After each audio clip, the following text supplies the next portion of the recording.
Olha esse espaço. Imagina você trabalhar num lugar desse. Aí tá no meio de São Paulo. Todo esse espaço tem a concepção do Alex. Inclusive com alguma das suas marcas registradas.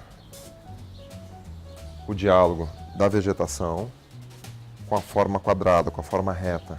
Foi com essa concepção de um oásis urbano que o Alex ganhou pela segunda vez em 2016 com o projeto da Casa Cor São Paulo, o prêmio de melhor jardim do mundo. Isso, um oásis no meio da cidade.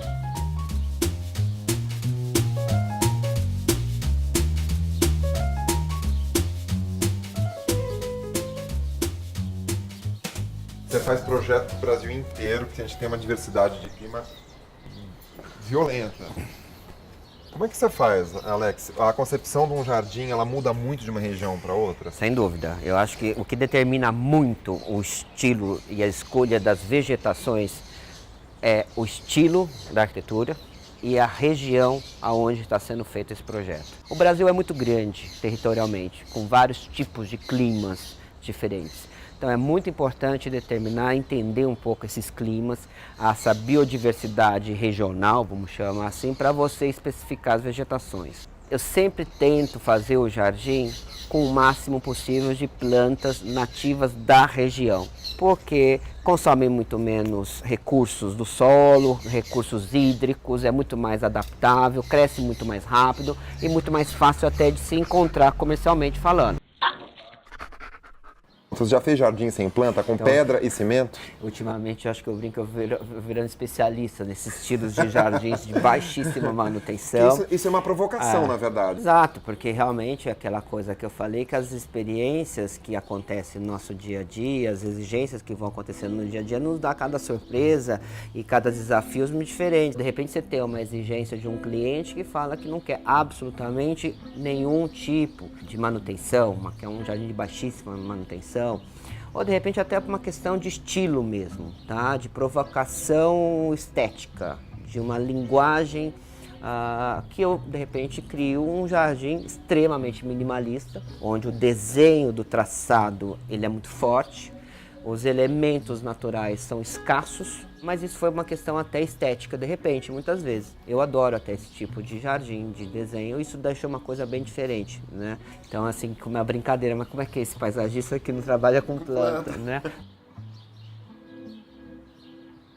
A gente ganhou o projeto como melhor projeto residencial pela Associação de Arquitetos Americana, uma associação bastante importante e um prêmio bastante importante na nossa área.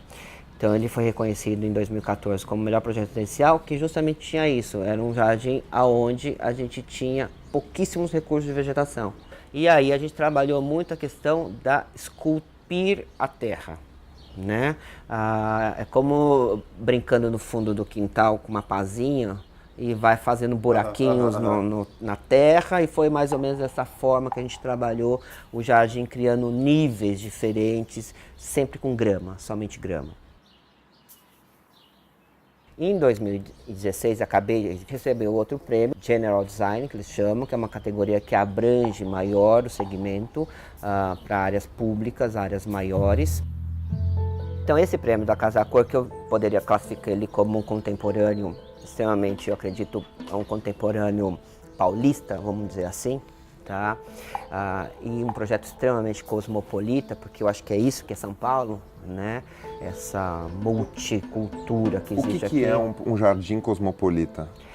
Que ele poderia estar em qualquer lugar do mundo. Pelo tipo de planta ou pela concepção de volume? Pela concepção de volume, obviamente não pelo tipo de planta, porque nesse especificamente eu optei pelas plantas tropicais. E tinha um grande espelho d'água?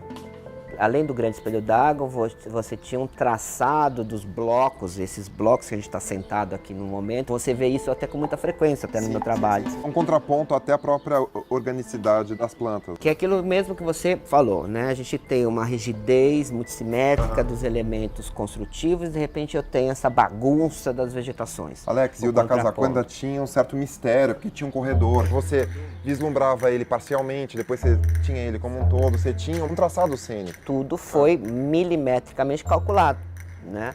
Até brinco que meu jardim ele é muito matemático. Ele está com a matemática pura aplicada ali. É matemática associada a sensações. Então, para cada passo, para cada medida de paginação, porque aquele projeto nasceu de um quadrado de 90 por 90, porque foi um trabalho que nasceu através de uma parceria com uma empresa de revestimentos, a Eliane, muito tradicional no mercado de revestimento de porcelanato, aonde eles pediram para que eu assinasse um produto. Foi a primeira experiência até na minha trajetória de assinatura de um produto, da qual eu tive o prazer de conceber um produto do seu início até o final. Então as pessoas vão descobrindo esse jardim nesse passo a passo. Uma hora entra através de um corredor e nesse corredor ao mesmo tempo esconde um lado, por enquanto, do espectador. E só vai ter essa visão alguns passos na frente, mas até lá eu já provoquei que ele tenha cheiro, até lá provoquei que ele tenha frio, até lá eu provoquei que ele tenha calor. Principalmente curiosidade.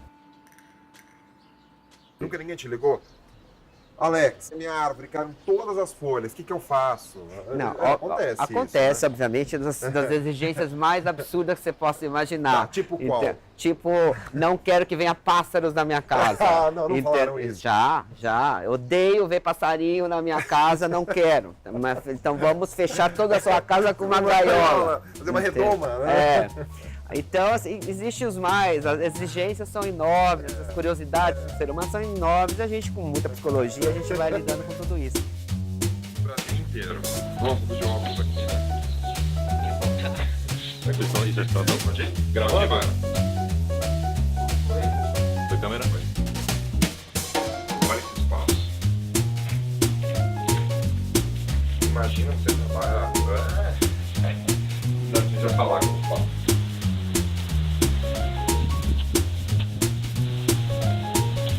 Olha as boas-vindas dessa casa. Nossa, que delícia, cara.